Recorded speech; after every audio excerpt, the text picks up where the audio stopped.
Tayo po, mga minamahal, ay dadaon na sa pakikinig po ng salita ng Diyos. Tayo po inanyayahang lahat na tumayo. Tumayo po tayo, mga minamahal, at tayo magbigay galang sa salita ng Diyos nang dadalhin po ng ating beloved co-preacher, Brother Mar Pacton. Amen. Praise the Lord.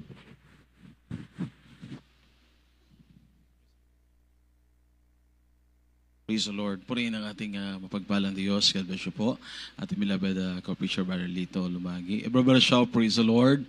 Mga minamahal, inanyahan ko na tayong lahat ay manalangin po. Tayo po'y magtaas ng ating makamay. Purihin ang ating mapagpalang Diyos. Praise the Lord. Hallelujah. Opo dakila mapagpala, makapangyarihan namin Diyos, ang banal aming pinakamamahal na Panginoong Yesus, ang aming taos-pusong pasasalamat, ang aming pagpupuri sa iyong dakila, banal at makapangyarihang pangalan, na sa bawat yugto ng aming panambahan na kami sinamahan mo, mahal na Panginoon. Maraming salamat sa mga awitin, O Diyos, aming pagpupuri. Mahal na Panginoon, pinuno mo ang aming puso ng kagalakan. Salamat din po sa mga patutong aming napakinggan, narinig namin, mahal na Panginoon, mga himala mo, ang mga pagpapala sa buhay ng iyong mga anak, mag-isang mga awitin ng mga beloved choir, sa mga anak mo nagbigay at nagkaloob ng buong katapatan, nag-isala sa iyo, napakatamis sa presensya na patuloy mong ipinadarama sa aming lahat. Narito kami sa pinakamalagang bahagi, ang pakikinig po ng iyong mga banal na salita. Muli kami naritong nagpapakumbaba, sumasamo, kahabagan mo kami, mahal na Panginoon, patawarin. Laki pa ng kapangyarihan, pag-ibig at pananampalataya, ang iyong mga salita aming pakinggan sa mga sandaling ito. Sa pangunang panalangin ng aming beloved honorable pastor, sa makapangyarihang pangalan ni Jesus, sinasaway namin ang lahat ng mga pag-alinlangan, lahat ng hadlang, anumang gawa ng kaaway. Cast out from us in the mighty name of Jesus. And everybody shout, praise the Lord. Praise the Lord. Purihin ang ating dakilang Diyos, mga minamahal. At ipinabuot ko po sa mga sandaling ito ang pinakamataas na pagpupuri, pinakamataas na pagsamba, pagluwalhati sa ating dakilang Diyos lamang, ating pinakamamahal na Panginoong Kristo, ang ating mapagpalang Diyos. Praise the Lord. Nagpapuotin po tayo, maminama ating pagbati po, pagrespeto, dobling paggalang sa ating beloved normal pastor, Evangelist Waldis Almeda, the anti-prophet of God. Maminamahal, magandang madaling araw po sa aming minamang ginagalang mga pastor. We love you so much po, and also we greet po with love and respect the beloved Almeda children and family, and always cherish and treasure the blessed life and teachings ng ating dearly beloved honorable assistant pastor, Linus Almeda. Sa lahat po ng mga beloved brethren, beloved choir members, co-workers in the vineyard of our loving God, especially po sa mga beloved webcast viewers throughout Luzon, Visayas at Mindanao, mag-isa iba't ibang panig po ng ibang bansa, mga minamahal, palakpakan natin lahat ng ating dakilang Diyos. Maminamahal, lahat po maminamahal ng pinagpala ng mahal na Panginoon, sumigaw ng malakas na praise the Lord. Praise the Lord. Glory to God. Salamat po sa ating dakilang Diyos sa kalakasan na ibinibigay ng mahal na Panginoon sa ating lahat. Tunay nga, mga minamahal, na ang paglilingkod sa ating mahal na Panginoon para sa mga totoong umiibig at nagmamahal sa ating dakilang Diyos. Ito ang buhay natin, mga minamahal. Ito ang nagbibigay lakas sa atin na kapag tayo, maminamahal, ay nananatili sa mahal na Panginoon, pinagbubuti natin ang ating paglilingkod sa ating mabait na Diyos. Ano man ang kalagayan ng paligid, ano man, mga minamahal, ang kalagayan ng panahon, nananatili patuloy ang ating matapat, mainit at maningas na paglilingkod sa ating dakilang Diyos. Everybody shout, praise the Lord. Maminamahal, basahin natin kahindi po in the book of Hebrews chapter 2, verse 3 and 4. Praise the Lord. Dito po sa Hebreo 2:3 hanggang 4. Paano makakatanan tayo kung ating pabayaan ang ganitong dakilang kaligtasan na ipinag-usap ng Panginoon nung una ay pinatunayan sa atin ng pamagitan ng mga nakarinig. Dito po sa 4, na pawang sinaksihan naman ng Diyos na kasama nila sa pamagitan ng mga tanda at mga kababalaghan at ng saganang kapangyarihan at ng kaloob ng Espiritu Santo ayon sa kanyang sariling kalooban. Amen. Palakpakan natin lahat ang ating mabait na Diyos. Everybody shout, praise the Lord. Maminamahal, God bless you po sa pagkabasa ng Word of God na salita ng mahal na Panginoon. Amen. Ang ating paksa ngayon, terrible cause of negligence. Maminamahal, mapanganib na sanhi ng kapabayaan. Nabasa natin, mga minamahal, sa salita ng mahal na Panginoon. Napakahalaga na tayo hindi dapat magpabaya. Sabi ng verse 3 and 4, mga minamahal, how shall we escape if we neglect so great salvation, which at the first began to be spoken by the Lord, and was confirmed unto us by them that heard him, God also bearing them witness, both with signs and wonders, and with diverse miracles and gifts of the Holy Ghost, according to His own will. Amen. Maminamahal, negligence. Ang ibig sabihin, maminamahal, a failure, maminamahal, of taking care of doing something. Ibig sabihin, kapag ka ikaw ay nagpabaya, meron kang bagay, mga minamahal, na hindi ginagawa. Hindi mang minamahal pinagbubuti. Kaya nga, pinapabayaan mo, mga minamahal. Ang isang bagay, kahit anong sipag ng tao, kahit ano, mga minamahal, ang kanyang ginagawa, kapag siya ay nagpabaya na, mga minamahal, may bagay na minsan ay maaring maging hindi magandang epekto ito. Ganon din sa buhay Kristiyano. Kung ikaw ay nagsimula ng good start sa paglilingkod sa Diyos, maminamahal, remember, we are in the last days po. Ngunit sa last day, mga minamahal, ikaw ay nagpabaya. Iniwan mo yung unang pag-ibig mo sa mahal na Panginoon. Iniwan mo, mga minamahal, yung dating sigla, on fire na paglilingkod mo sa Diyos. Kaya nga sabi ng banal na kasulatan, a great salvation, mga minamahal, huwag nating kakalimutan ito.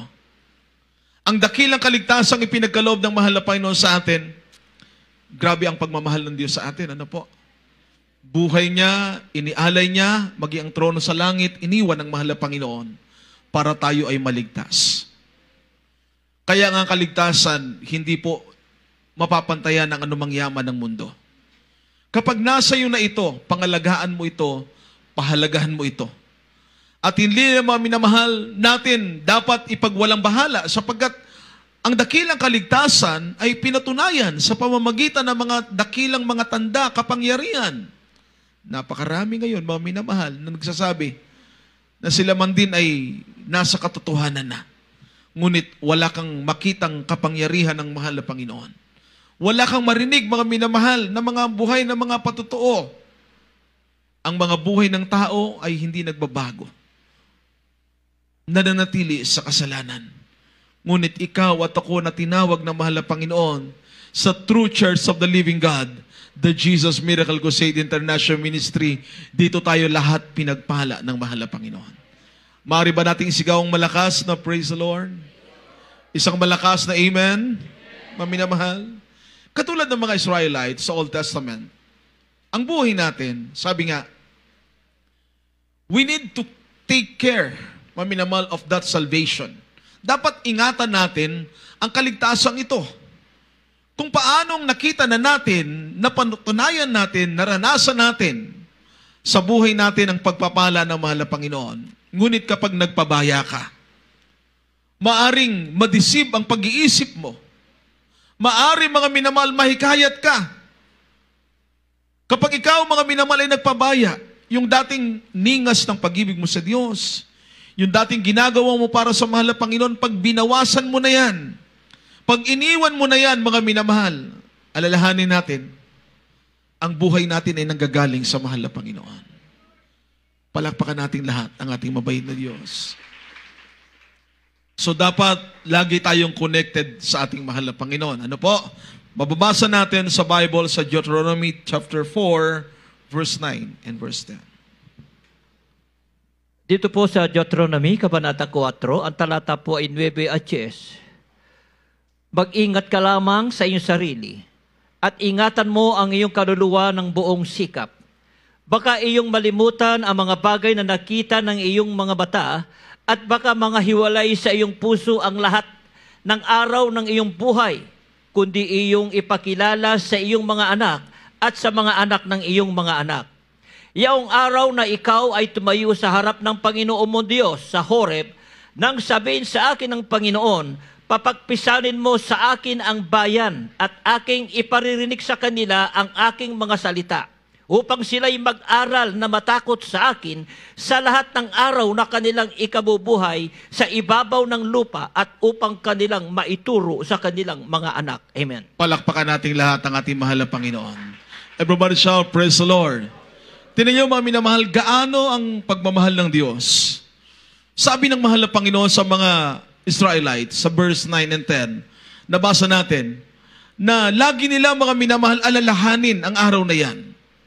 Ang mga bagay na ginawa ng mahal na Panginoon, kaya pag nadadown ka, isipin mo kung gaano ka kapinagpala ng mahal na Panginoon. Pag marami ng trials na dumarating sa buhay mo, isipin mo mga minamahal, gaano kabuti ang mahal na Panginoon na tumawag sa atin. Amen? Amen? Kasi minsan, gagawin ng dyablo ang lahat ng paraan. Kung maaari mga minamahal, ihiwalay ka, kuhanin ka sa kamay ng mahal na Panginoon. Alisin yung katuwaan ng puso mo sa paglilingkod sa Diyos. Alisin yung kagalakan mo sa mahal na Panginoon. Kaya nga sabi ng verse 9, nabasa natin, praise God, hallelujah. Only take heed to thyself and keep thy soul diligently, lest thou forget the things which thine eyes have seen, and lest they depart from thy heart all the days of thy life.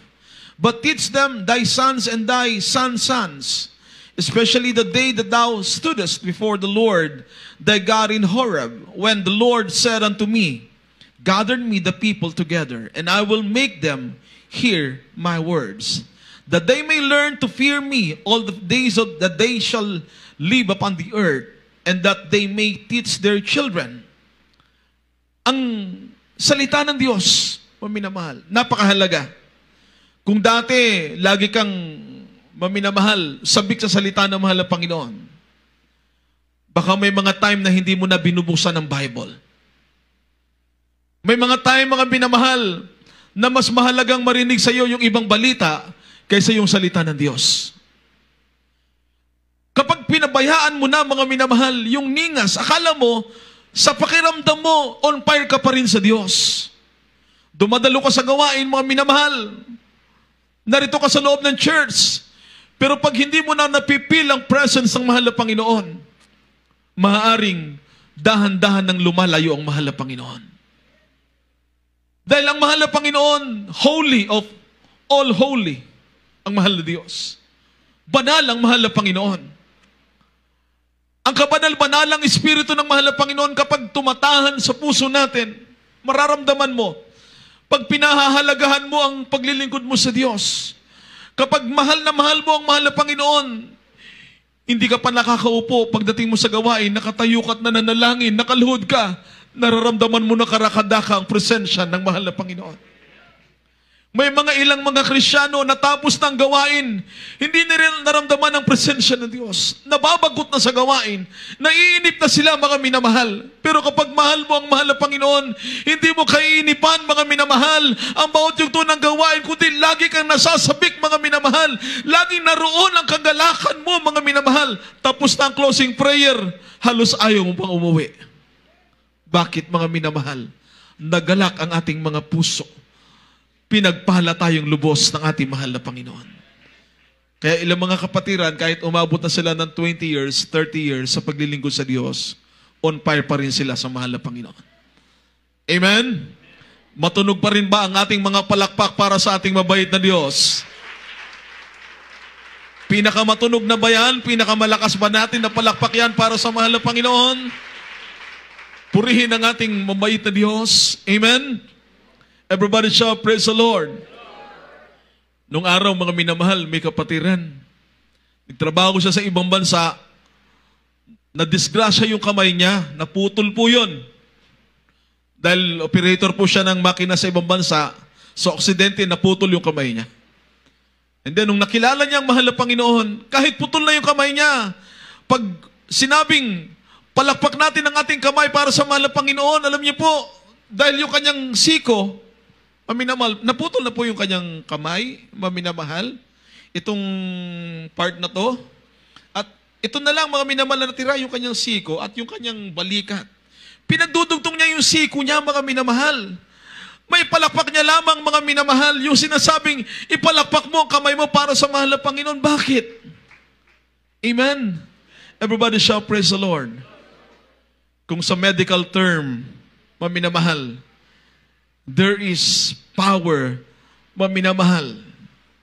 May kapangyarihan na kapag ikaw ay nagpapalakpak, ikaw mga minamahal ay gumagawa ng isang bagay para sa mahal na Panginoon, para sa dakilang Diyos.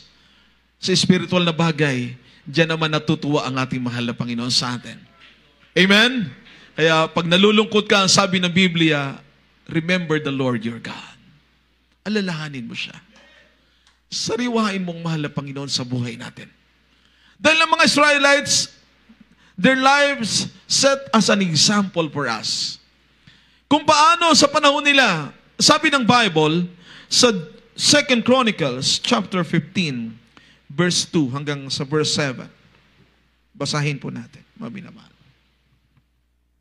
Dito po sa Kronika 15, 2 hanggang 7. At siya'y lumabas na sinalubong si Asa at sinabi niya sa kanya, dinggin ninyo ako, Asa, at buong Juda at Benjamin. Ang Panginoon ay sumasa inyo, samantalang kayo'y sumasa Kanya. At kung inyong hanapin siya, siya'y masusumpungan ninyo. Ngunit kung pabayaan ninyo siya, Kanyang pabayaan kayo. Ngayon nga, ang Israel ay malaunang walang Diyos na tunay at walang tagapagturong saserdote at walang kautusan. Ngunit nang sa kanila'y kapanglawan ay nagsibalik sila sa Panginoon, sa Diyos ng Israel, at hinanap nila siya. Siya'y nasumpungan nila, at ng mga panahong yaon ay walang kapayapaan sa kanya na lubos o sa kanya na pumasok, kundi malaking ligalig ang nangasar lahat ng mga nananahan sa mga lupain. At sila'y nagkapangkat-pangkat bansa laban sa bansa, at bayan laban sa bayan, sapagkat niligalig sila ng Diyos ng buong kapigatian. Ngunit magpalakas kayo at huwag mangalata ang inyong mga kamay, sapagkat ang inyong mga gawa ay gagantihan. Amen. Palakpakan nating lahat ng ating mahal na Panginoon. Everybody shout, praise the Lord. Ang sabi ng salita ng mahal na Panginoon, huwag tayong panghihinaan ng loob. Amen? Everybody shout, praise the Lord. Bakit yung iba, mga minamahal, nagkaroon ng negligence? Dahil yung ilang mga Kristiyano, yung ilang mananampalataya, katulad ng mga Israelites, ang buhay nila ay isang bukas na aklat sa banal na kasulatan. An open book. Kung paano mga minamahal, sila inilabas ng mahal na Panginoon from Egypt, pinatawid sila doon sa Red Sea, hanggang sila nandun sa wilderness. Nakita nila ang maraming kapangyarihang gawa ng mahal na Panginoon. And yet, they forsaken the Lord. Pinabayaan nila kung paano sila mga minamahal pinagpagkitaan ng mga dakilang himala ng mahal na Panginoon. Kaya kung tatanungin tayo, kaya ba nating bayaran ang kabutihan ng mahal na Panginoon sa atin? Hindi natin kayang bayaran ito. Kaya kung bibigyan ka ng mahal na Panginoon ng isang matalas na memorya, karunungan na galing sa Diyos, na malaman ang mabuti at masama, isang bagay ang dapat nating hilingin sa Diyos, na lagi nating maalala ang mabubuting bagay na ginawa ng mahal na Panginoon sa buhay natin. Amen? Ipinakilala ng mahal na Panginoon kung sino siya, kung sino ang totoong Diyos, kung gaano mga minamahal, kalaki ang pag-ibig at pagmamahal niya sa atin. Noon may Diyos na tayong kilala, ngunit hindi natin pinahahalagahan ang paglilingkod natin sa Diyos. Kaya nagpabaya tayo. Lumipas sa mga panahon, nagkaroon tayo ng mabigat na problema. Nagkaroon tayo ng mabigat, mga minamahal na pangangailangan sa mahal na Panginoon. Hinanap natin ang Diyos. At hindi tayo binigo ng mahal na Panginoon. Habang lumilipas ang panahon na tayo naglilingkod sa Diyos, mga minamahal, iniingatan ka ng mahal na Panginoon. Naroon, mga minamahal, ang ating pagkukulang. Pag nanalangin ka sa Diyos, naahabag ang mahal na Panginoon. Ngunit kapag pinabayaan mo siya, ang sabi ng Biblia, maging ang panalangin natin. Ang sabi ng Kawikaan, 28:9 at 10. Maminamahal. Praise the Lord. Dito po sa mga Kawikaan, Kabanata 28, ang talata po ay 9 at 10. Dito po tayo sa 9.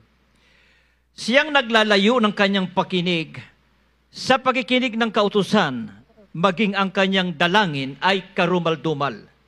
Sino man nagliligaw sa matuwid sa masamang daan, siya'y mauhulog sa kanyang sariling lungaw, ngunit ang sakdal ay magmamana ng mabuti. Amen. Palakpakan nating lahat ang ating mahal na Panginoon. Everybody shout, praise the Lord.